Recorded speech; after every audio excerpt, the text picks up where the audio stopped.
Oh, from New York, you are listening to Extra Time, presented by AT&T 5G. I'm Andrew Wiebe with my partners in soccer, David Goss, Calen Carr, Matt Doyle. Week 8 in the books. Big show coming up today. We're talking Gyasi Zardes, the trade that nobody saw coming. An absolute shocker in the MLS world, just out of left field, and all the other mixed metaphors you want to drop in here. We'll talk about that and much, much more today. But we have to start, because I know you went on Sky Sports this morning, Calen, with Calen Carr's Sky Sports update, taking the temperature of MLS across the pond. What are we talking about, Calen? What matters to the folks in the British Isles when it comes to our little league here in North America? They started off with Gyasi with the trade. What? No, I'm sure. No. It's a big Gyasi area. What did they think about Caleb Porter not speaking after Open Cup? Did that the magic of the cup, and you know how much they love that? No, it was Gareth Bale and Chiellini to MLS rumors. Where's Chiellini going? Let us in on the secret, Calen. Where's he going? Where's he headed? Yeah, actually, I don't know. Those are the ones that, like, when I scroll through Twitter, I just am like, yeah, whatever, all right. But so I didn't have any, go right past it. I didn't know that there were Chiellini to MLS rumors until you guys started joking about it this morning. On the I literally had seen the Gareth Bale ones, because those are, I think Goff has that, and like Pablo has that. Mm-hmm. But like where are the Chiellini ones coming from? I don't know. His name's Giorgio Chiellini, and he has an agent. Yeah, that's where they're coming from. What's his agent's name? I thought you were an MLS Reddit guy, Doyle. Those things have been bouncing around there for literally years, like the last 3 years. What did they ask you about? We did hit Campana as well, though, too. Oh, did they? Yeah, I mean, Wolves. He's a Wolves player and on loan, and then of course Phil Neville and the kind of turnaround. So we hit a number of topics, but yeah, I don't know, the Chiellini. Sometimes I like the big name players. You understand why they ask about those rumors, but it feels like the Bale one is the one that maybe has a little bit more legs. Although I don't even know how much that is. Sounds like they're at least talking. Yeah, more legs. I'm than all Gareth. in. By the way, yeah. I am all in on Gareth Bale to MLS. Give him whatever he wants in whatever market. Scenario: Gareth Bale to DC, Wayne Rooney as manager.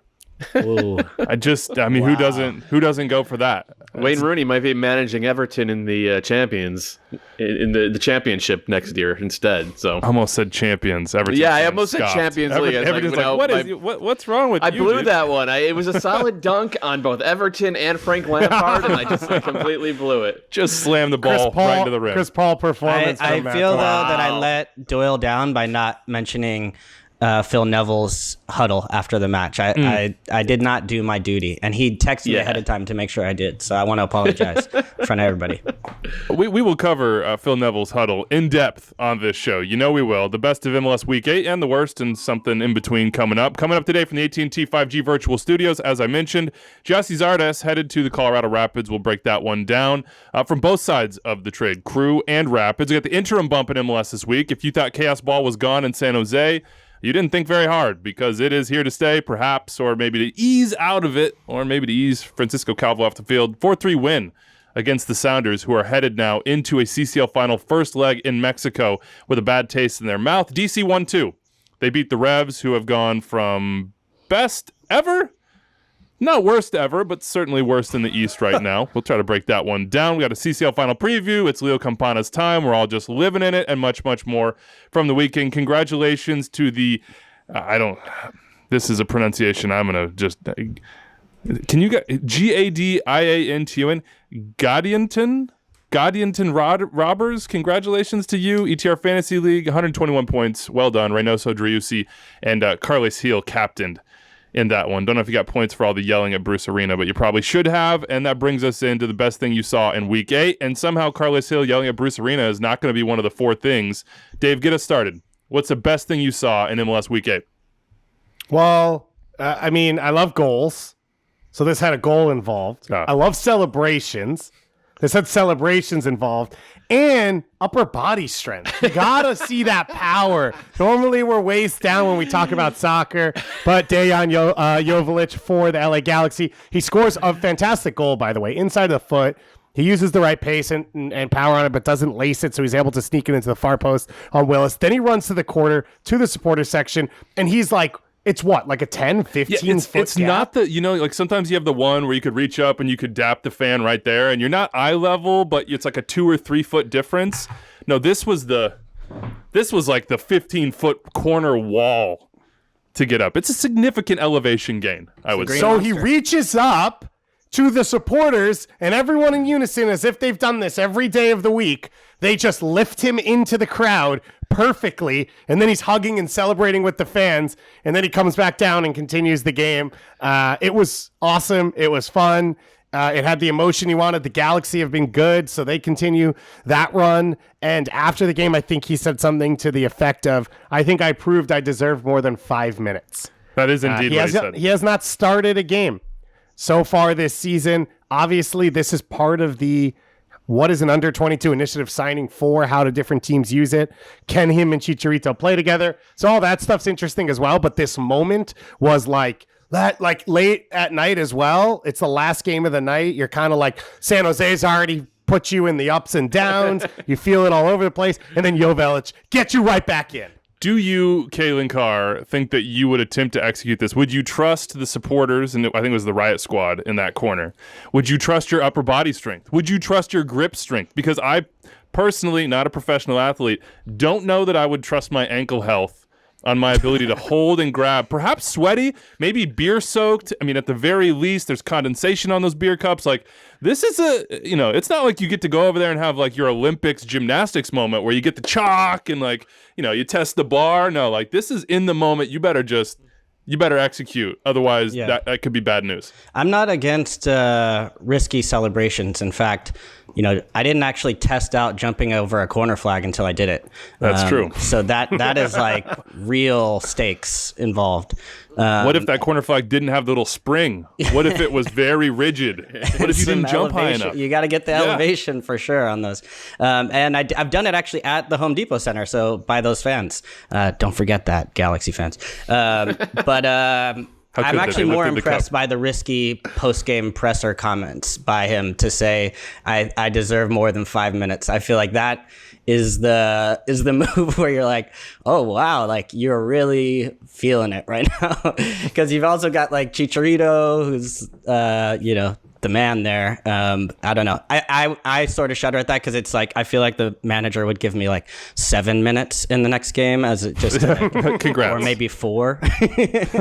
But, hopefully Vanny takes the high road, and I think he will. And the abstract manager, his name was Dom Kinnear, or are we pretending that that's not who it is? I'm just fearful of all managers ever. Yeah. Greg Vanny, by the way, did address this. He said, quote, I was so happy for him because he's a kid that works really hard. He's a hell of a finisher. Again, I'm really happy for the kid because he busts his butt and he cares, and that's important. So it seems like Greg Vanny's trying to cultivate this, but it does have to be tough for Joveljic to go from last year, played 717 minutes in 14 games, had 6 starts, 2 goals, 2 assists, so a decent return, but not a great one, to this year, 51 minutes the entire season, just 6 appearances. So 5 minutes is basically the average, close to the average here, and just that single goal. But we'll talk more about like succession planning and constructing rosters later as it pertains to Inter Miami. But a big night for the Galaxy and Dan Joveljic. Calen, what's the best thing you saw in Week 8? It's actually not something that I saw with my own eyes. Okay. This is sort of like a proxy. But I have this friend, Charlotte, who is a close friend here, and like.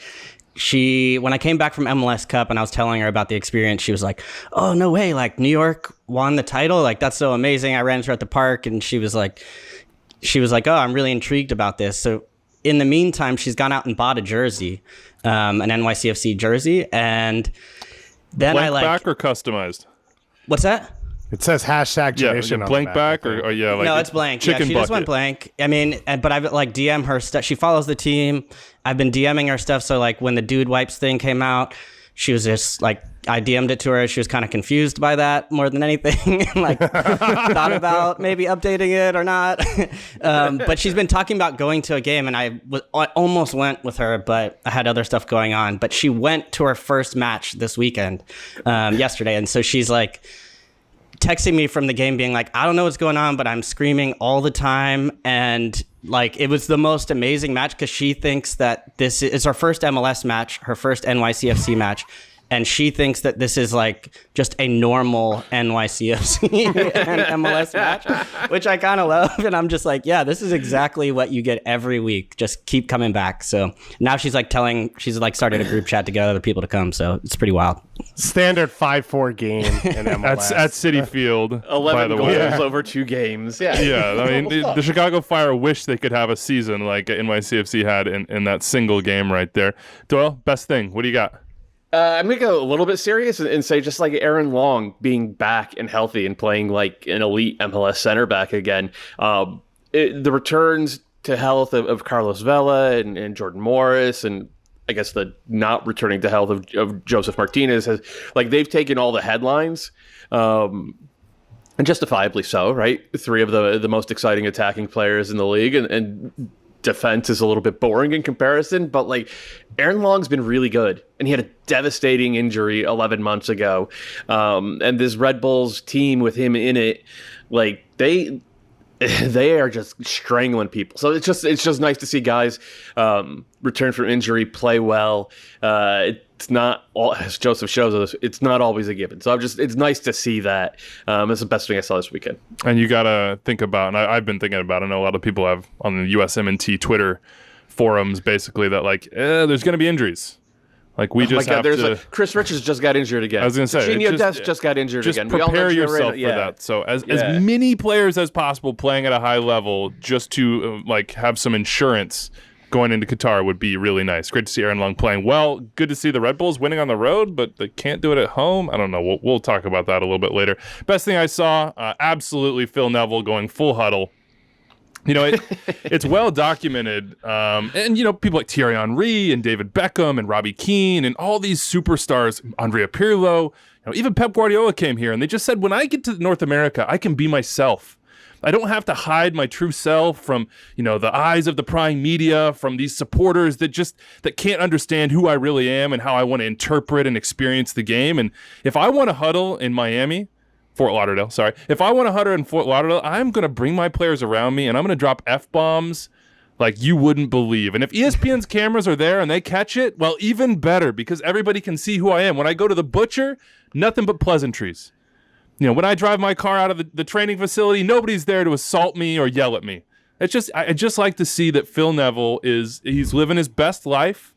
You know, his players are together. It's no longer sort of like a Hunger Games situation where, you know, half the team hates the other half, and you can tell when they play soccer on the field that they don't like each other. Like, it looks like they kind of like each other now, and I'm just happy for Phil overall, and I'm also happy for Phil West, who also enjoyed the F-bomb tirade. Well, it's not a tirade, but the congratulatory F-bomb parade that Phil dropped after this win against Atlanta United. I motioned to just rename it the Ted Lasso, not a huddle.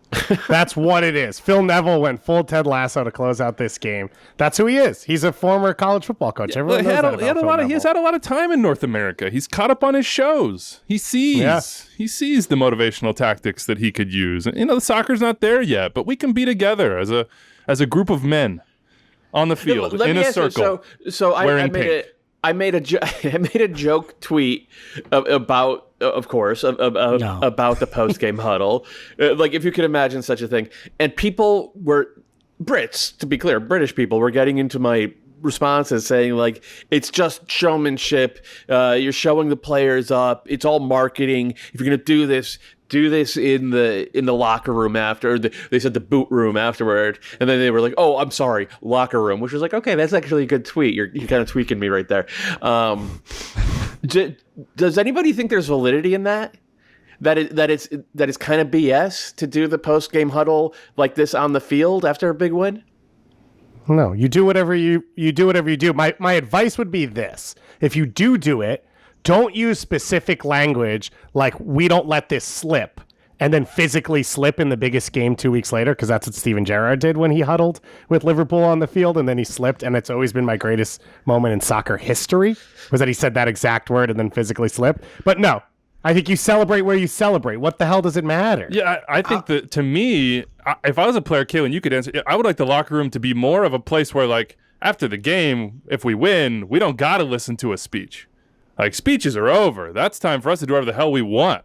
Like, play the music, drink a beer, or whatever it is you drink. Like, keep the motivational stuff out of the locker room. That's what I say. Let us be who we are there. No? I like Weeby being like thinking that there's just beers and just freely filling it. Weeby's actually from a more Argentine background where the manager doesn't even get access to the locker room. Well, I just read a Larry Bird piece the other day where he tore somebody down because they took the beers out of the Celtics locker room, and I just, I like to imagine that there's beer there.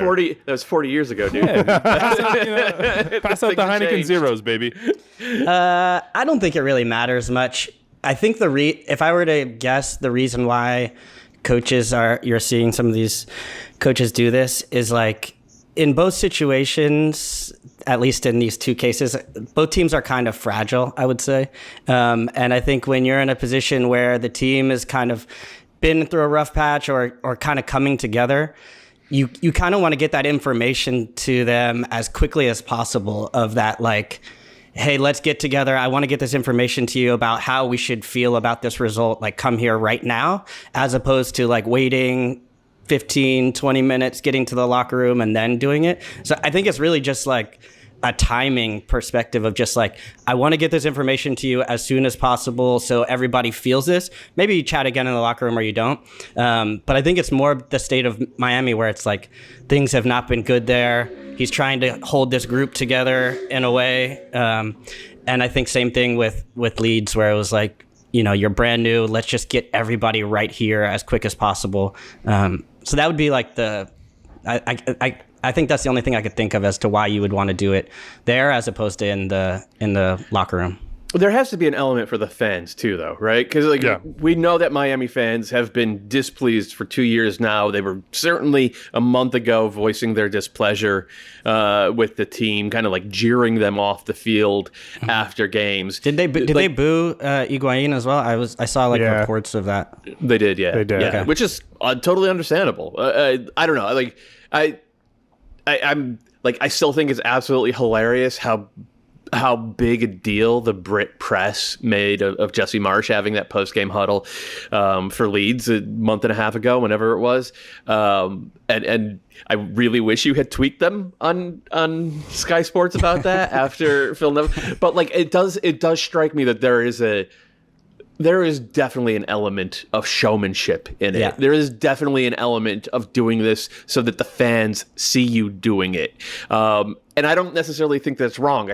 I wonder how it would play in a locker room. But like the Miami players' credit, man, they seem completely into it. And it was the young guys all the way up to like DeAndre Yedlin was there, and you could see he was bought in and everything. And they were pretty jacked up, and that was a big win for him. Did anybody? I didn't inspect the. I was so enamored by the F-bombs. I didn't really inspect the circle, but obviously you guys did. Was Gonzalo there? Was he front and center? You know what? I didn't. But like, I'm actually gonna text Waki right now and tell him that we need a video on this. We need to understand where exactly Gonzalo Higuain was, because you just never know. Maybe if he's back in the locker room, maybe you want to get the message there first. If you're Phil, I don't. It's been back and forth between them. Gonzalo Higuain, the speed he would have need to use to get from the field to the locker room in that amount of time would be a record in his time in MLS. He was definitely out there on the field with them. I feel like that's where he might put in a little effort. Anyway, we enjoyed that huddle. It was a good time. And maybe Phil's doing. Maybe it's like marketing and messaging. He sees the cameras from ESPN. It's his moment. Boom. I didn't know the mic was as hot as it was, but I appreciate his candor in that sense. All right, let's get to our lead story here. It combines two results over the weekend, both of them 0-0 draws, so I don't know how much we'll talk about Colorado and Charlotte going 0-0. Charlotte looked good. I think they thought they should have had 3 points. They didn't get it. Sporting Kansas City thought they should have had 3 points despite a lightning delay. They really wanted that Remy Voltaire PK. I would agree with them. Go check out Instant Replay. The full version is on YouTube as always. They drew 0-0 with Columbus as well. But the big news that we missed because we record on Thursday mornings, that Gyasi Zardes is on the move from Columbus Crew to the Colorado Rapids. Just a really outside the box move that I think you have to give credit to both teams for coming up with on their own and really sort of figuring out over time that that's what they should do. If you're into sort of the messaging side of things, Colorado said it was in exchange for $300,000 in 2022 general allocation money. Great trade. Wonderful trade. Oh my God, a bargain. Steal. They don't have anybody filling those DP spots, so it doesn't hurt them to have Gyasi come in and fill it and pay him that money. The flip side, the Crew, it's up to $1.4 million. Great deal for the Crew. What amount of money? You have to say, probably a winner for them in that sense. If you dig into the details a little bit, which I barely understand having read these sentences many, many times this morning, Columbus could also receive, this is where the 1.4 comes for, could also receive an additional 1.1 in GAM if Zardes reaches multiple performance metrics and re-signs with the club for 3 years following the 2022 season. So, yeah. What do you think, Doyle? God, if only you could have come up with this potential trade, we could have saved ourselves 2 months here. Had we only? Yeah. What I think is that from the Crew's point of view, I think holding on to Gyasi too long probably tanked his trade value a little bit. I think that if they had done this back in January, they probably would have gotten a little bit more for him, maybe even a lot more for him. But I understand why they did it now, because the problem with the Crew is not that... I should say the primary problem with the Crew is not that their center forwards aren't finishing, it's that they're not getting service in the first place. Like, they need to have more quality out there in the final third. They went out and they got Yaya Boa this winter. He has done not much since those first couple of games. Derek Etienne is a nice rotation player, but he's not a high-level starter, and he's regressed over the past month. Kevin Molino's still hurt. Luis Diaz just has never made good on his potential. Alexander Matran he has no goals or assists in 800 minutes. Like, they have to go out there and they have to add a guy who can create chances. They might need a guy who can finish chances as well. Maybe that's Miguel Berry, maybe it's not. But the bigger issue with this team is they're getting nothing from the wings, and that's what killed them last year as well. So if you got to sacrifice someone, then opening up a DP slot by trading Gyasi is the way to go. As for Colorado, this has been a no-brainer since day one. I think if they go back to a 4-3-3, which I think they really do need to go, because they have ceded so much midfield control by playing in this 3-4-2-1. It's not working for them.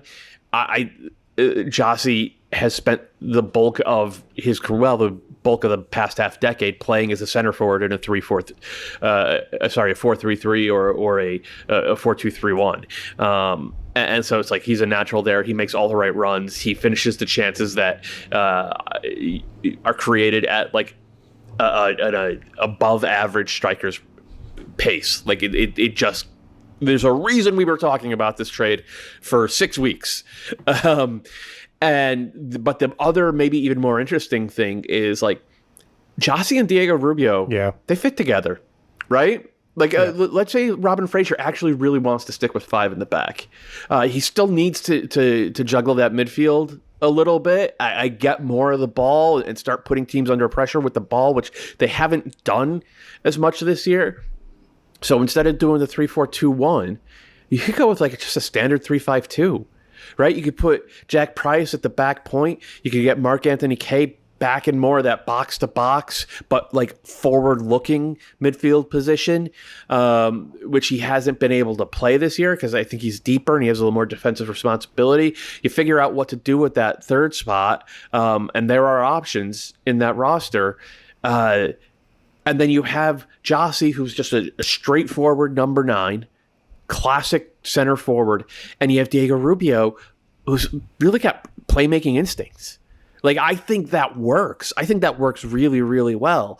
So if I'm a Rapids fan, I'm excited about that because I think it can change a lot of what's gone wrong with the team this year without throwing the whole thing out, right? It could just make them better. It could just get more quality on the field and a partnership up top that seems intuitive. to me. So I like it, and the fact that they got him at what's really a cut rate.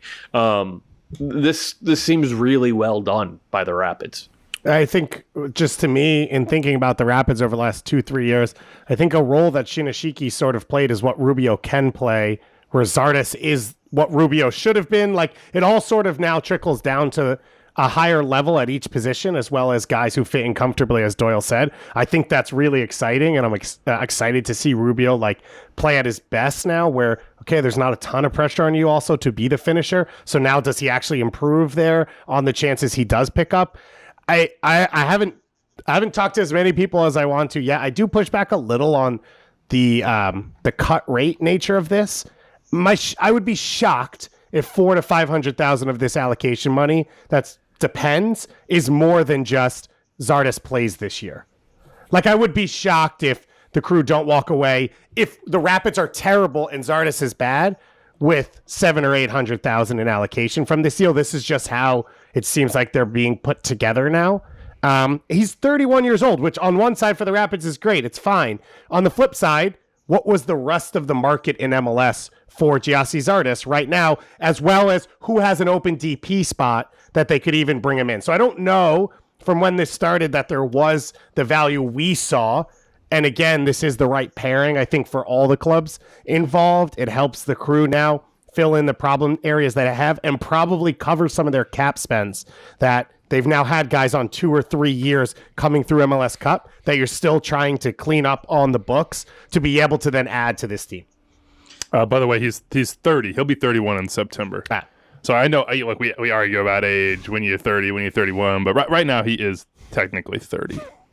This is great for Gyasi. If you're just coming from his perspective, it's like, and I think he had to sign off on the deal. Had no trade. Yeah. But I mean, you've got to be jumping at this opportunity for him, because you're going to a team with Robin Fraser leading the way, who's, done a fantastic job at basically going around MLS and picking off some of the best talent to put together. This team finished first in the Western Conference last season. So it's a team that's going to be challenging for that place, in the West, or top 3 at least in the West. And then the one thing they've missed is just that consistent goal scorer, and he needs to prove to the national team in a short window that he can be that consistent goal scorer. And there were times where, the way we saw things going in Columbus, where he was either 1, out of favor, not in the lineup, or 2, not getting service.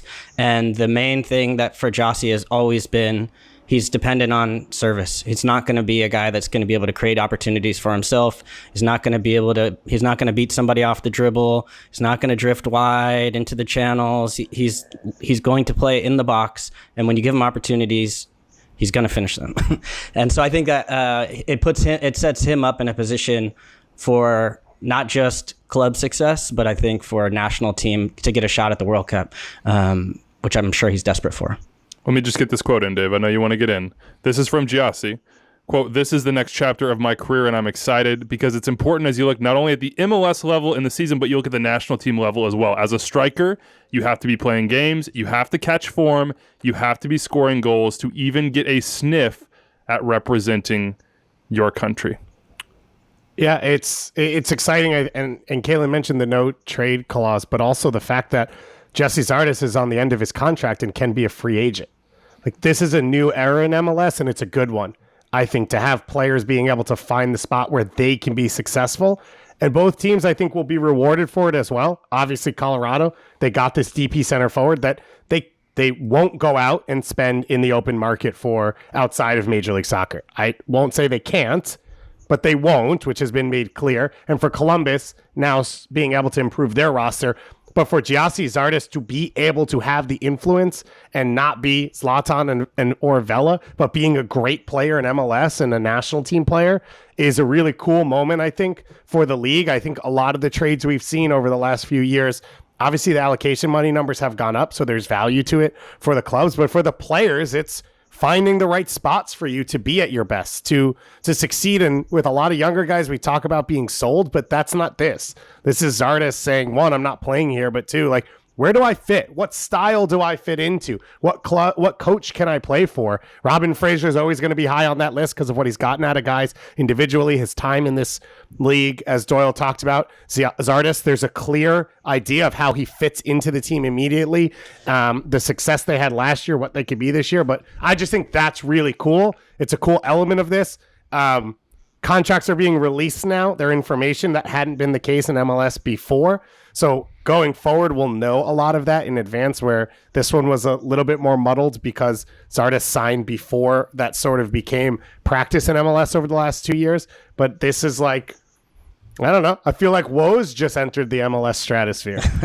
I was like, wait a minute, what free agency? What is that? If I to that point on Gyasi, I'd be desperate if I were him to be in a 4-3-3, simply because it mirrors what you'll be seeing with the national team. And if you look at Barrios and Lewis or Shinyashiki, and you just look at that system, if I'm him, I'd be like, Diego Rubio, yeah, that'd be interesting to play together up top, but you might have to come a little bit. We'll find another spot for you underneath. I know Gyasi's not going to be that sort of type to walk into the locker room and with that kind of personality. But I would say that system, if you're going between the two, is the one that would be looking for. And look, the Rapids, while they have not been shy about bringing players in via the MLS trade market and spending allocation money that way, they've also not been shy about moving players. And there are now rumors around Andre Shinyashiki and apparently a number of teams that would be interested in his services as well. So that's a spot to keep an eye on. Doyle, what are the odds that the Zardes signs a 3-year contract extension with the Colorado Rapids in your mind? I think they're probably pretty high. Talking about this within the scope of how it works for the teams, how it works for Gyasi's World Cup hopes, all that makes sense. But also, it's like, this is his job. He's at this is probably the last good big contract he'll be able to sign. So there's a lot of incentive for him to come to an agreement on a number, because he is going to be 31 at the end of the year. We know that most MLS teams are happy to go out on the market and spend a DP slot on an import to play as a number 9. I don't think there's going to be a gigantic market for a domestic number 9, who has been really good, but not exactly MVP caliber, and is in his 30s. So I think that there's going to be a really good incentive for Gyasi and the Rapids both to come to a number, and I hope they do, and I hope he's able to be as good for Colorado as he's been for Columbus for half a decade. Since we started this, Gyasi, or you guys came up with that, and I actually, for the record, said this was no way happening. Wow! I assumed we all were lemmings walking off the cliff together. Of this should happen, it must happen. It's the only logical thing. Calen, respect though for outing yourself. That is a great ETR moment. I'm happy to stand here, but I will take this opportunity to get ahead of the next trade, and I'm going to say, if we're going to do this, Shinyashiki to Sporting Kansas City is one that I think makes sense. Ooh. I like that a lot. Okay. All right. Just want to put it out in the universe. We'll see if it comes. Can I throw two? Nobody's going to judge you if that doesn't go down. Well, that was well played. I'm going to throw 2 names in there as well: Chicago and Austin. So there. Those are my Shinyashiki destinations. All right. Well, now we're seeding. We're just seeding a lot of potential trades here. Just kidding. Yeah, just fill in the blank. Hit us up at Extra Time if you want to seed a trade and take credit for it down the line. That's a good way to do it. You want to be on the record. Got to have it in writing. Very, very important. Big trade here, but 2 scoreless draws. I don't think we're not going to dig more into those games. We don't need to talk about those games. No, there's a lot to talk about here. Doyle, let's go to your biggest Week 8 takeaway, and I'll just put a note out there. A crew. Columbus fans and Colorado fans, let us know. And actually, one additional on that: if you were Gyasi and you were looking for a big contract, you were looking for a DP deal or like a TAM DP adjacent deal, the Rapids are one of the teams that you would look at and say, that's a team that would give me that if I'm producing. Yeah. So if he starts producing, it's a good place to be if you're Gyasi Zardes. All right, what's your Week 8 takeaway, Doyle? And of course, go check out the column at MLSsoccer.com. Yeah, chaosball still lives. Matias Almeida is gone, and there was no man marking this weekend from San Jose. So the types of goals that they gave up were less crazy. than the goals that we've seen them ship over the past 3 years, but they still have chaos in their blood, man. And like Francisco Calvo had just like an all-timer. He just had like an absolute all-timer coming 70 yards upfield on the build up to Seattle's third goal. Like he just chases all the way into San Jose's attacking half, doesn't win the ball.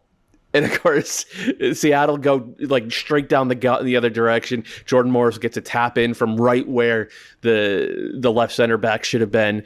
3-1 Sounders. And if you've watched the Sounders since 2009, you know that they don't cough up 3-1 leads. Within 5 minutes of that, it was 3-3. Like they were still in the replay on the first goal. It was insane.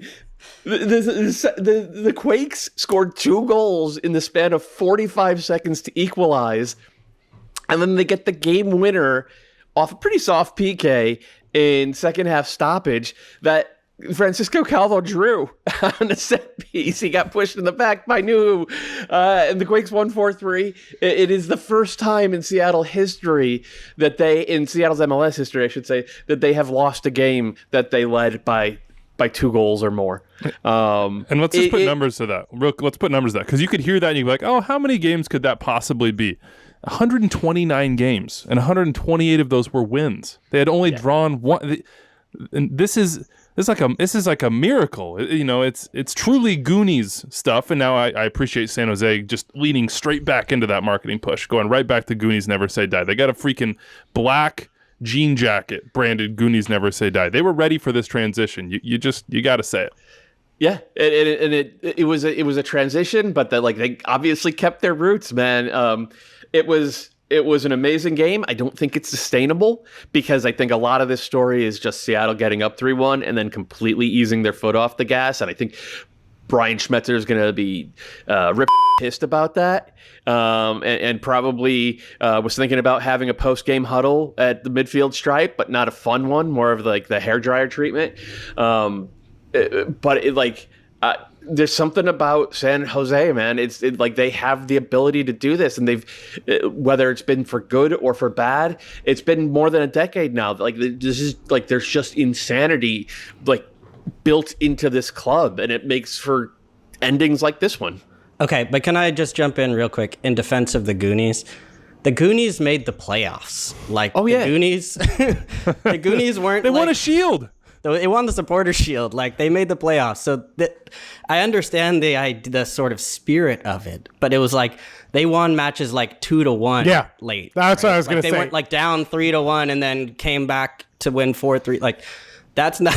I mean, just for the sake of history, and I'm trying to I think I'm still just kind of like, oh, there was like, I don't have to watch the Almeida thing. And then now it's like, okay, we're back. It's still going to happen this way. They've got to make a change in the back line. I know it's just week 1, like they're just figuring it out. And yeah, you get that new sort of bounce of losing a manager and the team. And I think also on the other side, I think Seattle clearly has their eyes on something else. And as the game kind of went on with that freak goal from Espinoza, who hits kind of like a no-look knuckle shot off he like meant to do it, but it was the most bizarre thing. And I think Steph Fry was just kind of like, what? And then I think just Reagan, the center back, just a little bit inexperienced there, just to know that like, okay, fluke goal just happened. It's mayhem, and Montreal does a really good job of jumping that short ball that you just should never play that ball in that situation. So I think just like a little bit of, I think they were kind of coasting at 3-1, Seattle, understanding the CCL final this week, and thinking that one free goal goes in, and you can just see kind of the drop of being like, oh, this is going to be a harder fight for the last like 30 minutes than we wanted it to be. Like, this is going to be tough to see out. And then boom, second one. And then it kind of goes from there. We got to get back to the personnel switch though, right? Because like it made we've had fun talking about how there's chaos in this team's blood. And, 10 years ago during the Goonies year, it was for the good. And since then it's been for the bad. But the chaos is embodied in just one dude. It is Francisco Calvo, and I'm like, I hate to so openly jab at one guy, but like, he left Minnesota, and Minnesota's defense immediately improved by leaps and bounds. He left Chicago's defense immediately improved by leaps and bounds. He is out that he had a hand in all 3 goals, man. Like, you look in the build up to the first Seattle goal, he's keeping Rui Diaz on side. You look in the build up or the set piece for the second goal, he's a yard and a half deeper than the rest of the entire team. So he keeps Roldan on side, and he doesn't mark him. So Christian Roldan, who's really good in the air, gets a free header. And then the third goal I talked about, like, he's coming 70 yards upfield, challenging for, like, where are you going? What are you doing? What is that? And he doesn't do this for Costa Rica. He does not do this for Costa Rica. He's really good for Costa Rica.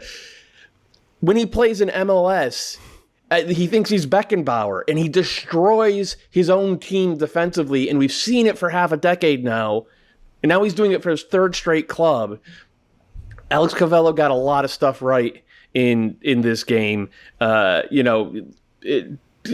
Playing Francisco Calvo from the start is not that. Like, he's destroyed his teams defensively for 5 years now, and he's doing it to this Quake. Whether Almeida's still there or not, he's doing it to this Quakes team. I just want to, Francisco Calvo, apologies to you. Now, we do have to say that Nathan should have been sent off. I don't want Anders to riot in the comments here. I mean, Nathan, like, straight leg speared the inside of Rui Diaz's leg in the box on a no-chance tackle, never going to get the ball. What the hell are you thinking? This is absolutely insane. So there's that. The flip side also, Dave, we were talking about this in the pre-show meeting. We kind of danced around like, hey, CCL final in midweek.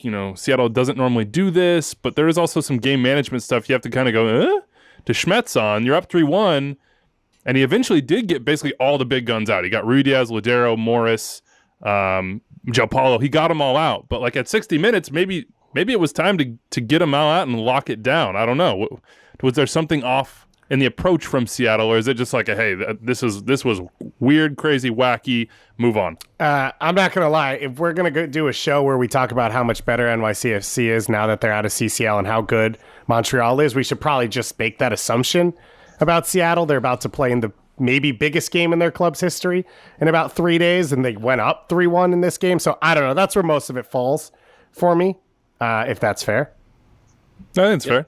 Let's talk about the game. Pumas hosting Seattle, 10:30 p.m. Eastern on Wednesday night. FS1 2 to watch the game, to watch us watch the game. You can go to YouTube Live, and it'll be the 4 of us just hanging out. Pour a drink. We will hope to be witnessing some good history, so that when we travel to Seattle, I booked my flights and hotel this weekend. Dave, I'm sure that you're all locked down for that. We will be in Seattle for the second leg, doing a live post-game show, hopefully with joyous celebrations and historical moments shown to you live on the field. The whole show will be the camera facing down as Anders screams at people walking by. Let's go! Fight and win! We'll also do the Monday show from Seattle as well, so that ought to be really, really fun. From, I think, the training ground. We're going to try to do it from Starfire. What are you looking at in this game? What are you thinking about when it comes to the first leg of this final? And there's been a lot of talk about Seattle being the favorites. Do they remain the favorite in your mind? Yeah, they do remain the favorites. I actually think it's only growing. Seattle has everyone healthy for the first time really in CCL, and then Juan Dineno, the leading goal scorer for Pumas, now out injured. He will, at a minimum, miss the first leg, but probably both.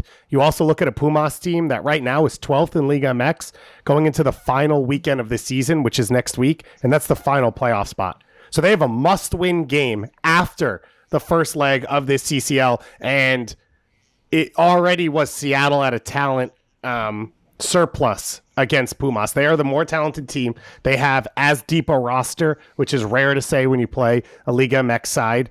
Pumas has a good home atmosphere, but not something that's overly intimidating. And so it's all set up for the Sounders to have a really good opportunity here. The question is, how do you play leg one?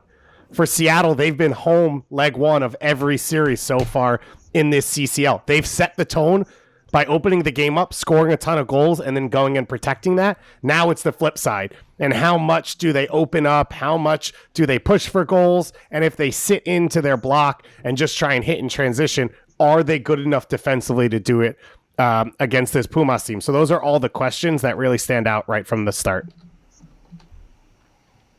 What is an acceptable result? What do you expect, Doyle, if you had to sort of like game plan this out a little bit and be predictive?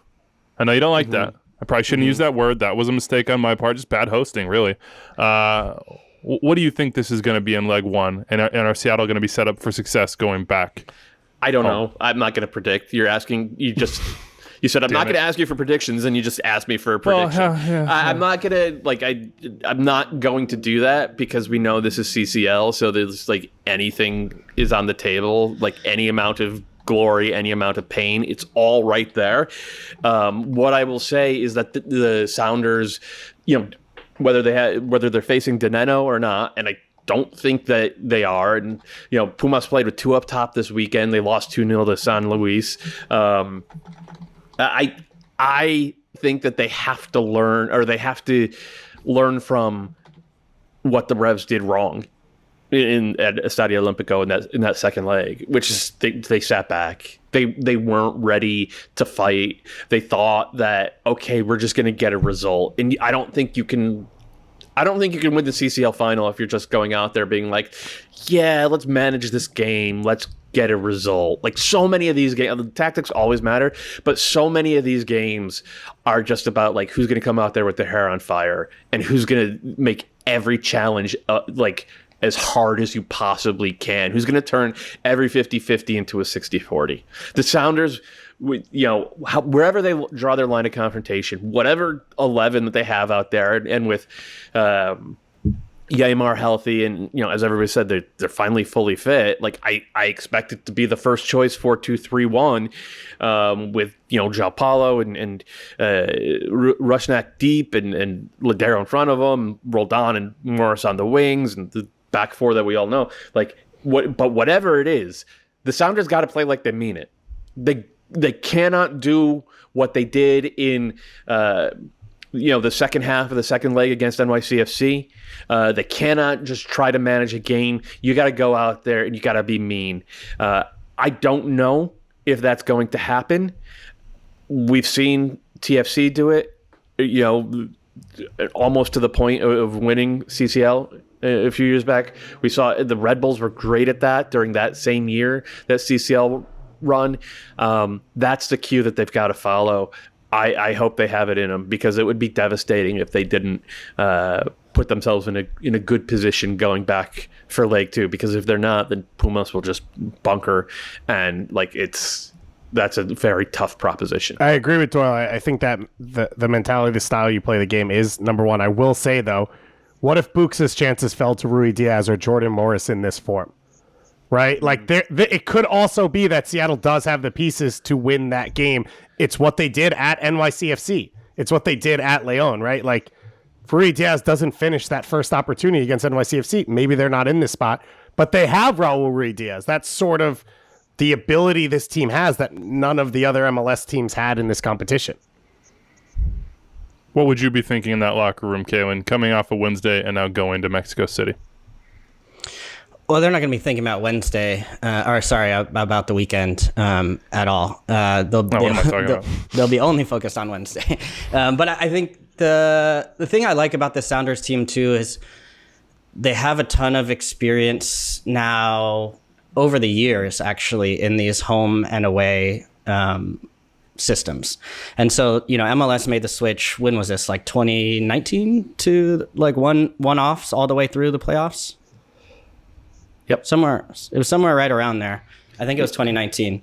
And ever since then, you kind of go, and it's more exciting in a lot of ways. But I think this, the fact that this core of this group have been together through so many different knockout tournaments before that, and then even since then in CONCACAF Champions League. So they're not going to be sort of naive walking into this type of situation. And then when you factor in just the experience that these guys have playing with their national teams in different environments or in different circumstances and different game states and things like that, I agree you can't sit back. Although I think this team does have the ability, and at times has shown they're even better when they're a little bit more defensive and they kind of coax you in and then hit you on the break. We've seen that they've shown other wrinkles where, especially in that home game against NYCFC, where they're just able to just pull you and push you and dominate with the ball and possession. But I think the format is there for them to go on the road and be able to use Jordan Morris. And, if you only give Rui Diaz a couple chances, and then if you need a couple big saves from Stephen Fry, like they've just got a lot going for them in this one. So yeah, I agree. I'll be super disappointed if they don't end up getting it done. But, if it was just a one match game down in against Pumas, I would say I would still think they had a good chance. The fact that it's 2 legs, I think, gives them a little bit of margin for error. Coming back home, protect your heart, CCL. Also, we know what free space is, but we're hopeful that a new bingo board will emerge. We've said a lot of names in this. I think the one we haven't said yet that we should is Christian Roldan. He's the answer to Doyle being like, come out with your hair on fire. Who's going to do that more? He's the guy who does that. He's the guy who sets that tone. And I think with the way this team has set up and now having the healthy pieces, if you're Pumas and you're coming out, your 2 center mids, they have to focus on Ladero, right? He's the best player on the field. That means Roldan's going to get 1v1 opportunities. And he has been a monster this year. He scores off a header in this game. Like, he is playing at another level. And so I think it's exciting. And it's why Seattle's here. Because outside of the DPs, they've hit on Alex and Christian Roldan. Jordan Morris as a homegrown. Like, that's why they're capable of putting together this roster based on the way MLS is set up. And they have to be big for them. But Morris comes off a goal. Roldan comes off a goal. It's the exact setup you need. I said this when TFC played Chivas. This is as good a chance as an MLS team's ever going to have. TFC lost to Chivas on a garbage Rodolfo Pizarro free kick over Alex Bono. I am here again. I am pleading with you, MLS. Please deliver. Wednesday, 10:30 p.m. Eastern, FS1, 2DN. Join us for the watch along. I think that was the Live, version of our Lagerway speech, by the way, right there from Goss. Yeah, please, there it was. Just pleading. Look, going to be big crowds for both of these. Big atmospheres, as it should be. CCL Final, Club World Cup on the line. Come watch with us, and hopefully we'll have a joyous celebration that leads us into the next Wednesday in Seattle. By the way, flag up for the Seattle Sounders supporters who are going to be around and might have a free Tuesday night. Anders and I are looking for a place to, with Dave, of course, to go grab a few libations, some beers, and just hang out and have a good time. So let us know where we should go, where we should do a meetup in that front, and we'll also hopefully be making the rounds before the game, before we experience that together. And right, to Pumas fans, you're also invited. Goya. Yes, you are. Also, I wish you the best in the Liga MX playoffs, in the Liguilla. Okay. Well, the TBD on playoffs for New England. DC is the other team with interim coach, and they won 3-2. Taxi Fontas. He looks like a good signing. Looks like he's worth the money to bring him over early. Where do we want to focus our efforts here? Because we're not running short on time, but Anders says we have to speed it up a little bit. Do we want to focus on DC and Taxi Fontas, or do we want to focus on the Revs and Carlos Hill screaming at Bruce Arena and the coaching staff on the sideline? Charlie Davies on the MLS After Dark podcast / Twitter Spaces show last night made New England, for I think the 3rd time this year, his That's Whack segment. They're at the bottom of the East. How about this? Doyle, as I see you ushering a cat off the table, how about you start with DC and Taxi Fontas? Give us a quick update on what you saw from him and what you saw from DC. Pass and move, baby. He was just always in motion, and Fontas played. Well, first of all, actually, let me give the context. The job Chad Ashton is doing in DC is different from the job that Alex Cavello is doing in San Jose, because Alex Cavello has to deprogram some really bad on-field behavior after 3 years of Almeida, whereas the foundation that Hernan Losada built, it actually works, right? It wasn't working this year because the players weren't bought in. All the reporting says that Losada had alienated basically everyone. But the style of play, it's very similar to how the Red Bulls play. It's very similar to how Philadelphia plays. We know that works in MLS. And so I think the DC players just need to hear it from someone else. And now there is still some disorganization. We saw that on the first Revs goal, right? Like Gressel pushes all the way up, then Knaus has to drop out of midfield and chase where the wingback would be. And then by the time the ball gets cycled back around to the top of the box, there's no defensive midfield there because the rotations aren't crisp. He has to fix that. But the underlying stuff that Losada implemented worked. Ashton's just keeping that, and now on top of it, they're adding Taxi Fontas, who looked really good, man. Like he's. I'm trying to think of the right comparison to him. Is like a little bit like Maxi Morales, in that he's always in motion. But I think that Maxi is more about dictating the game, whereas Fontas is about just like driving forward. And you could see on the first 2 goals, like both of them came from him touch it, like complete a pass and then just go take the space. Provide that immediate depth, and like attacking depth and passing lane, and then just be decisive in the final third. That ended up with him getting the first goal and creating the second goal. It was, just a really impressive debut as a starter. Now, and I think there's reason to be optimistic if you're a DC fan that not only will he be good, but he will actually hope Edison Flores, who's been a complete bust, actually be good. Though you can't guarantee that yet, because here's the other shoe to drop. The Revs are a disaster. The Revs are really, really poor. This is a team that, I dove into Second Spectrum, and with Anders' help, by the way. Shout out to Anders. You've probably heard of him. I dove into Second Spectrum to look for reasons why the Revs are so much worse this year than they were last year, other than missing Tajon Buchanan and having a few injuries. And to be clear, the injury to Matt Turner, injury to Henry Kessler, those are the big ones. But the smoking gun is that last year they were able to get pressure to about 42% of progressive passes that their opponents hit, right? And that was especially pronounced in the attacking third. They made it difficult to get past that first line of defense, the forward line, and get into their midfield, get inside their shape and force them to scramble. This year, that number has dropped to less than 33%. They're the second worst team in the league at getting pressure to the ball when the opponent is trying to play vertically. And once that first line is eliminated, Bruce is still playing the wide diamond. So it's Matt Polster going 1v3 in central midfield, trying to chase 3 different guys. And so the Revs are always disorganized. They're always chasing the ball. It's been like that since day one of this season. There have been no indicators that it's going to change. Maybe Carlos Heel losing his mind and yelling at Bruce Arena and the staff after DC made it 3-1 just before halftime. Maybe that is the impetus that they need for this thing to change, because what they're doing, look, I said repeatedly after last season that their record was better than their underlying numbers, and they were going to regress to the mean. Well, they have more than regressed to the mean. They have actually just completely fallen off a cliff. It's not too early to say, oh yeah, they're just finding their feet. Almost a quarter of the season's in the books, and they look absolutely hapless out there. And Bruce Arena's got to fix it. And I'm pretty sure that's what Carlos Heel was saying to him.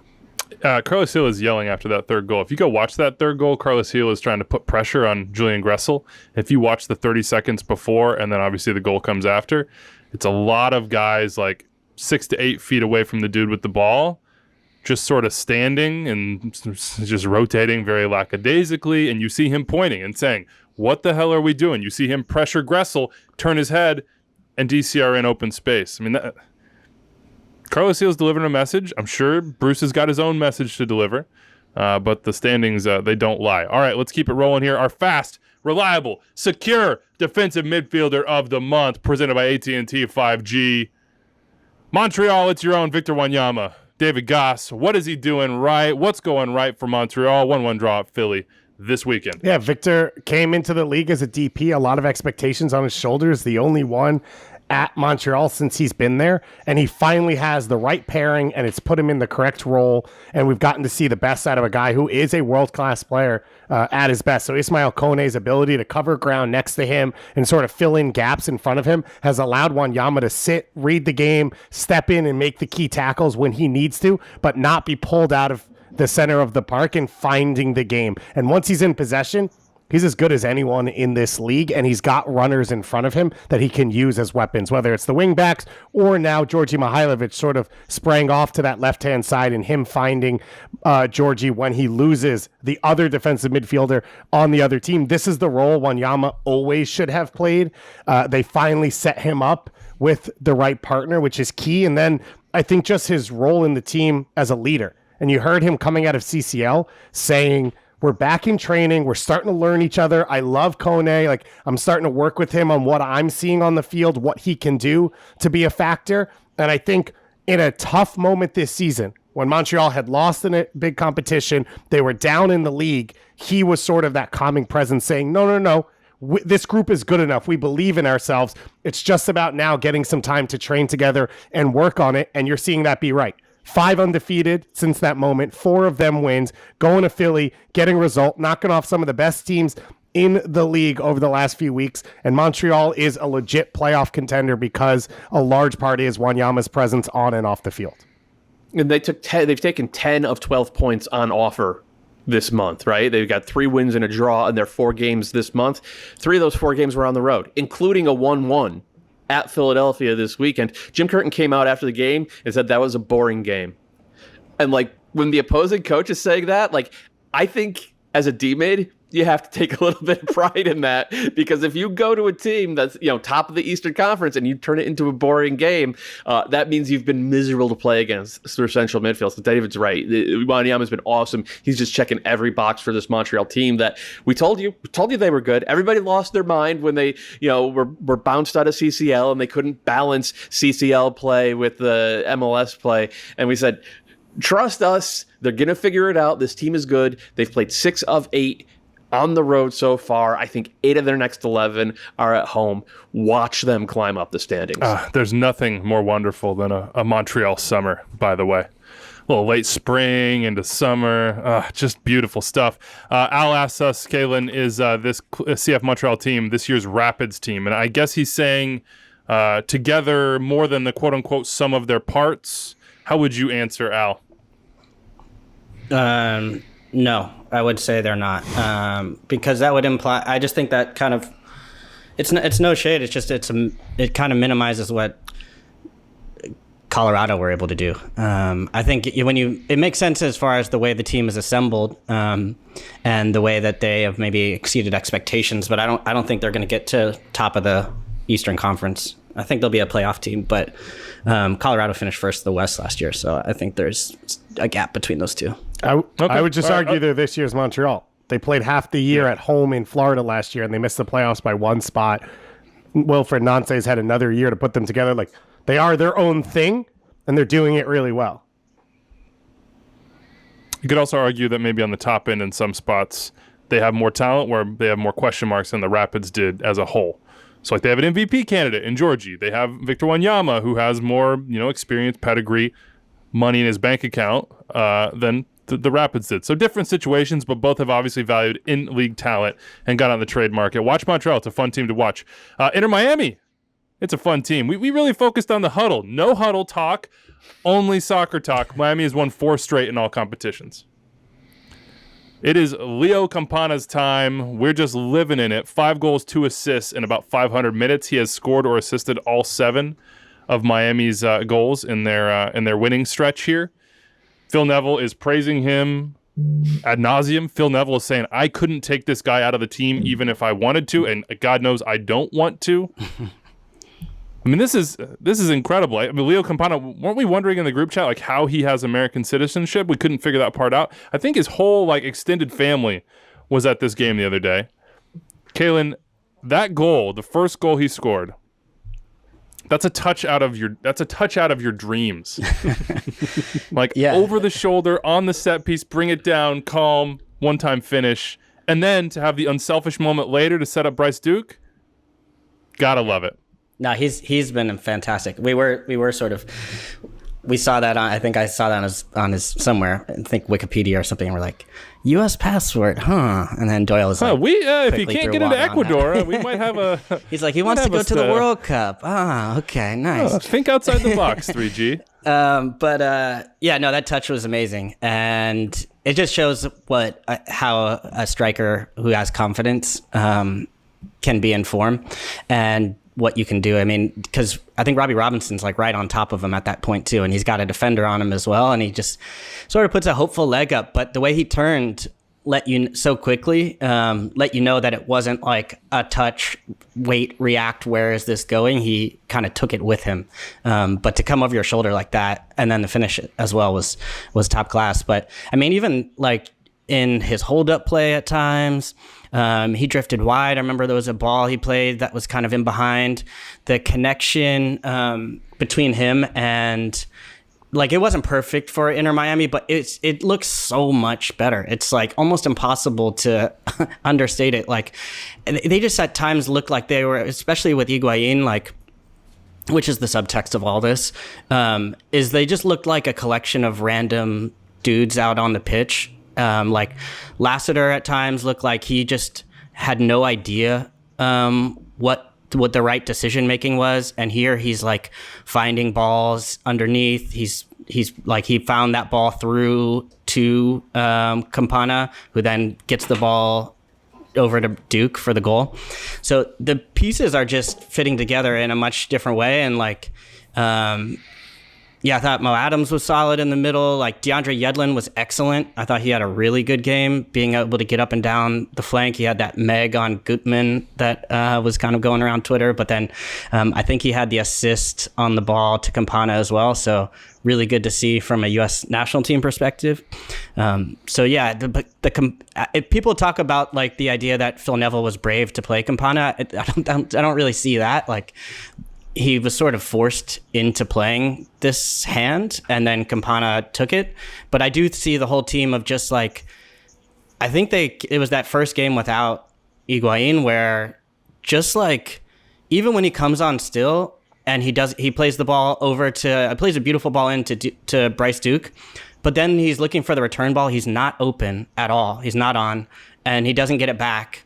And he goes over to take the corner kick, and he's like, got his hands up. It's just like, that's not good for a fragile team or a new team. And I think when you have a DP that comes in that has so much inertia that you kind of have to give him the ball, it takes you out of your rhythm, and then it kind of knocks down the confidence of everybody else. And Campana seems like he's doing the opposite, where he's bringing other people into the play. He's finishing chances. He's giving love he's passing the ball off on opportunities when there's the open pass that's on. And it's just amazing how maybe one change really, because they haven't really changed the system much. They made a couple changes, I think, at halftime of this game, but they haven't really changed the system. It's just really been addition by subtraction, and then Campana's taken his chance and run with it. Zach Smith, Doyle, and just give me an idea here. He says, who's going to pick up Robbie Robinson and make him a starting 9 in MLS? He looked visibly mad coming off against Atlanta. Should somebody be up in Chris Henderson's ear saying, hey, I saw Gyasi move. What do you want? I mean, that's the type of player that, the Mason Toy trade a couple of years ago. He's a talented player in not a great situation, and I know that Miami fans think he's a winger. He's not a winger. He's a number 9, and this goes back to the OG roster build that they did, where they signed Carranza as a young DP. He's doing great in Philly right now. They drafted Robbie Robinson. He's a number 9, and then they signed Higuain. He's a number 9 as well. Like, it was just such an insane roster build that they're still paying the price for that. Which they've solved by signing another number 9 in Campana, by the way. I know. At least he's on loan, though. Hey, at least he's on loan.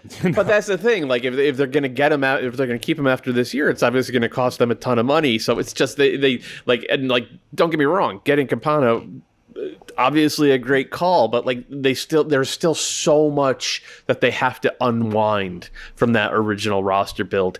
If they get a good offer from someone for Robbie Robinson, they should seriously think about it. As for who it should be, I Sporting Kansas City, I think he'd be great in that, Peter Vermees wants a hyper-mobile sort of pressing number 9 who can run the line a little bit, can drop in. I think that is probably the right type of formation and the right type of role for him. But look, they've done really well to get a player like Campana, and I think Phil Neville's pulled a few right strings over the past month.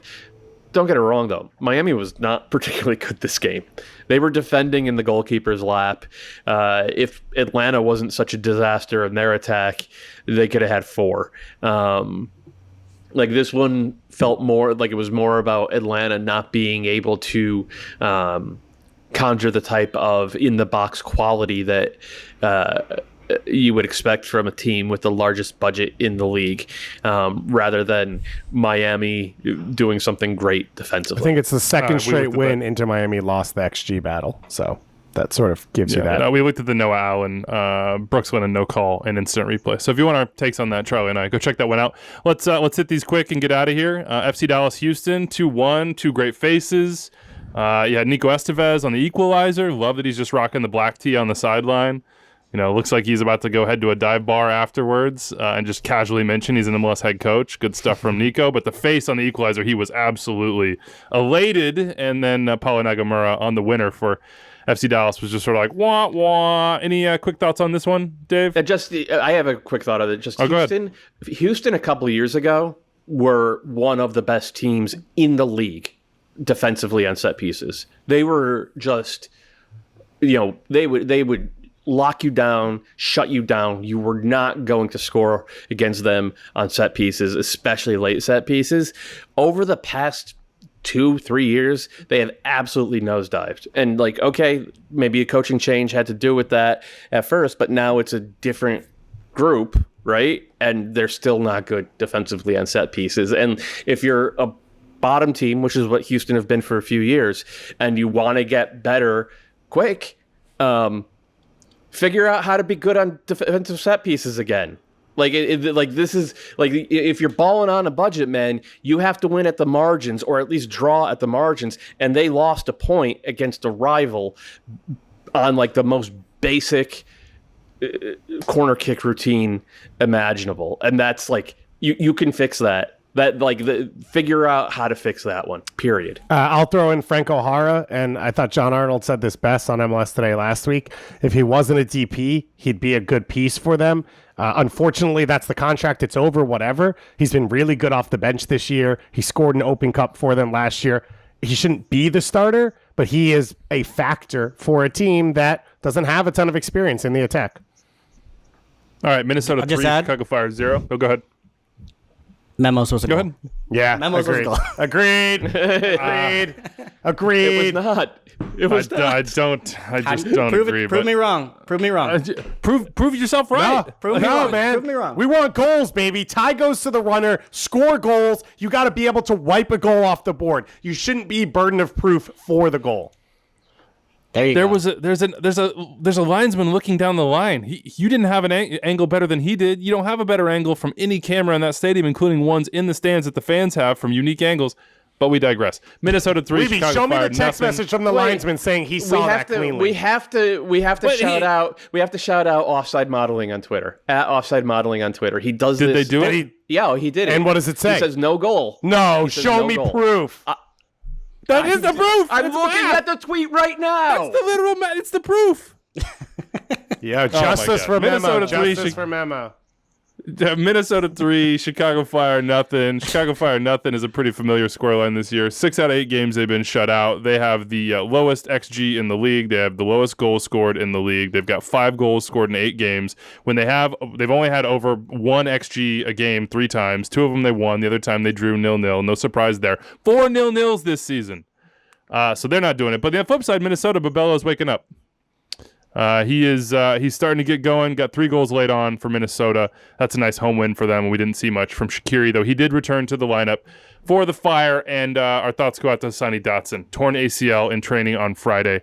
He's going to undergo surgery in the coming days. He'll be out for the rest of this season. That is a huge bummer for Hassani Dotson. To be clear, because Doyle wouldn't read it, the tweet says, obviously very close. I don't have the best angle, but the model seems good.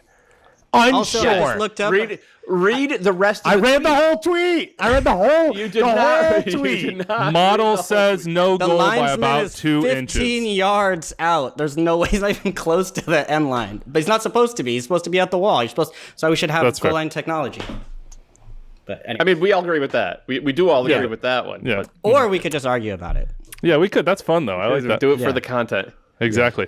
Austin 3, Vancouver nothing. Not a bonus game, but we were going to talk about Vancouver here. Do we want to, Doyle? Do we want to save that one for power ranking show? Vancouver, they lost their best player from last year, Maxime Crepeau. Thomas Hasal has struggled filling those boots. Ryan Gauld is hurt. Brian White has been hurt and not really himself. They're missing Kyle Alexandre, who was expected to play a big role this year. They have the right target in sights in Andres Kubas, but they haven't been able to get that over the line yet. So they've been sort of fighting with one hand tied behind their back, and it looks like it. Credit to Austin for taking advantage of a team that came into the game on the ropes. I don't think Austin would have been able to do that last year. Nope. They got a big road trip coming up, though. Austin, a lot of road games. You're going to be Doyle's I'm sorry. I We've think been you might be drooling right now. I think I'm retiring the bonus game narrative. I just can't. It's just so You repetitive put it for me at in this the point. rundown for another team. Yeah, and I'm continuing to make bonus game jokes. I'm just not going to actually discuss it with any I substance. think they play Houston, I think, next. So. Yeah, it's going to be awesome this weekend. Galaxy 1, Nashville 0. We talked about the Galaxy and the winner for Joveljic. Let's quickly talk Nashville, Calen, because the road trip's over. I mean, no analysis really needed on the road trip. 11 points from 8 games on the road, 3 wins, 2 draws, 3 losses. That's better than Gary could have hoped for, and put him in a great position going through the rest of the season. I think like 17 of the next 26, yeah, that's the math, are going to be at home. So now they're going to get home. They're going to play the Union to open this beautiful stadium. I think the call-up are going to be there, so tune into the call-up this week, and there will be a stadium tour that Susanna Collins did as well. Those are always amazing. What does Nashville need to look like at home? Because I don't know that it can look the same as it's looked on the road. I'm not so sure about that. I think that there's a little bit of a danger in coming home and assuming that everything is just going to go your way. And as much as this beginning of the road trip has been, or that the duration of the road trip was excellent, and you want to put yourself, I think they're just right outside the playoff line right now, which is like, to go through that and still be in that position is really good. They also kind of left quite a bit on the table, it feels like, from the road trip, whether it was continuing to concede on set pieces, which has been a thing for them for the longest time now. They've got to figure that out. And then a couple times late in games, they've had some problems. But I think that makes sense for me from being tired at the end of these long road trips. But yeah, I think if they were to come back at home and be just completely more expansive and open things up, I think that's not going to be a great recipe for success for them. I think they can make some slight modifications. At times they do seem to just attack with very limited numbers, maybe 2 or 3 on the break. And I think they need to commit a little bit more, especially getting their fullbacks in more advanced positions, because in the past they've been better at that. But I would say don't throw out the way you've been able to get results. In some way, just bring that and that same energy you've done on the road to home. And I think just being at home, hopefully you can get on the right side of a couple of those tighter results. Red Bulls 3, Orlando nothing. Here's the quote from Mauricio Pereira. Quote, "There are no positives to take away today. I think this was our worst game of the season, and now we have to bounce back next week." 0.1 expected goals from Orlando at home against the Red Bulls. They just got pummeled. Absolutely worked, Dave. Those young, hungry Wolves. Yeah. Gerhard Struber, he's got him running in a pack, baby. Yeah, he's had a year. He's had a year plus to sort of get pieces that fit his system, to put his system into place. It's interesting. American Soccer Analysis, who do a great job with everything they do, they put out that the Philadelphia Union right now, they have the lowest pass completion percentage ever for a first place team. This Red Bull team, though, is third all time. So that sort of shows you what's working this year. I think you've got a lot of teams that are still figuring themselves out offensively. And so for these pressing teams, there's a ton of opportunity. There's a ton of space on the counter press. The Red Bulls played high up the field because, as Doyle talked about in the open, the return of Aaron Long allows them to be more aggressive. He can cover more ground. He can dictate things out of the back even better. And that's getting the best out of Frankie Amaya and now Drew Yearwood. And one of the things that's been frustrating to me over the years has been those attacking dual 8s, 10s, wingers, 6s, whoever you talk to says a different thing. But the two players who sit behind the center forward and create chances, I don't know that they've gotten the players that fit that profile that well. All the way back from Gonzalo Verón through to now. And it feels like Luquinhos is the right guy. When Lewis Morgan's been in there, he's looked comfortable. Caden Clark can be that guy. And Omir Fernandez has fit in perfectly. And he's played that role now for 4 or 5 years between academy and the pro level. So it just feels like this is a team that knows who they are. They found the pieces to fit in. They've got more depth now. Even Ashley Fletcher, not the best game, but it's better than some of what they've rolled out at center forward from the start over the last few years. And I think Red Bull fans should be excited. I also think it does explain the home away thing, right? They don't want the ball. They don't want the pressure to create chances against a low block. And when teams come to Red Bull Arena, that's how they think. When teams are at home, there's sort of an expectation that they're going to play a little bit. Chicago, I don't know what they are offensively, so it'll be interesting next week. Just worth noting, it's kind of a 4-2-3-1 now for the Red Bulls, and like part of what's working is that Omir Fernandez has been so productive as like a second level striker, and that Luquinhos in this game played as a winger. So it's interesting. It's not unfolding the way I think that we all thought with the Red Bulls, but man, they put them on the road and they are just murder. So it'll be interesting to see if they can eventually translate that to their home form. 2222 player of the weekend presented by Body Armor. We have a trio: Tyus Magno, Thiago Andrade, and Andres Pereira for NYCFC. 5-4 win for NYC. I texted the group chat at 5-2 that NYC was just beating the brakes off Toronto, and Dave texted back about 10 minutes later and was like, "Are you watching?" No, I think game? like, I was 2 minutes later.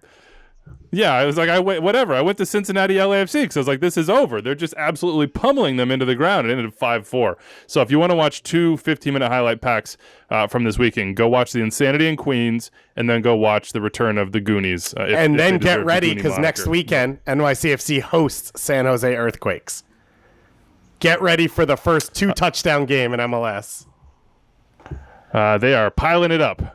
They have more goals than the Chicago Fire could dream of, a joke that I can make for the second time in this show. Other results: Portland 0, Real Salt Lake 0. Scoreless draw there. FC Cincinnati 1. Almost had it, sort of, at home against LAFC. Bummer for them. We would hit the mailbag, but by God, we've taken too much time going through Week 8, and Anders will not allow it. So hit him up with all your complaints at Sports Viking on Twitter. We're out of here. Big thanks to you guys. And if you have mail, hit us up and watch on Wednesday night with us as we see if the Sounders can get their CCL final campaign off to a positive start. More energy, Weeby. Come on. I know. I got to get myself up for it. I'll work on that in the next 2 days. Okay. I got you. I'll be there on Wednesday night. Adios, everybody. Have a good week.